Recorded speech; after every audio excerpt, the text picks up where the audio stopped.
Hey everyone, this is Bryce from Northspeco again. Cassidy's back in the building. We're going to be installing this bare knuckle Paul kickstand extension on his Lowrider S after we did the suspension video. Now this thing's up off the ground, so we're going to be installing this and showing you guys how to do it.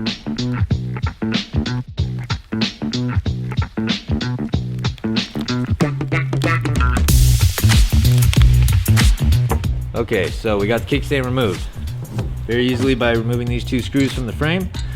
Now that we have the kickstand off, we're going to take our new block. We're going to install the two top bolts to the frame, and then we're going to take the kickstand and install it to here with the bolts provided in the kit.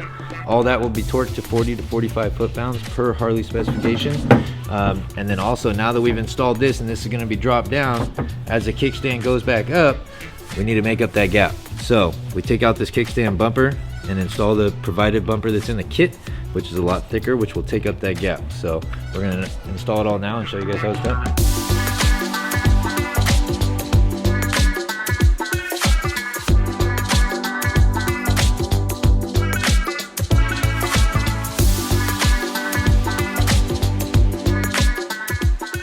Okay, so we got everything installed. These bolts and these bolts, both torqued to factory spec, 40 to 45 foot-pounds. We got our kickstand bumper installed, so she is all good to go. So we're gonna bring it down and see what she looks like. Okay, so we're back on the ground. Kickstand extension is fully installed, and now you can see the point of contact is completely flat. So she's nice and sturdy, she ain't gonna fall over. So another great product. All right, guys, thanks for watching the short one.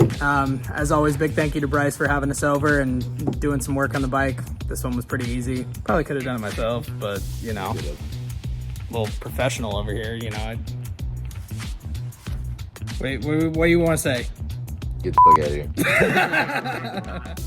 I mean, I was just gonna cut it off right after that, and then he goes, no, that was kind of rude.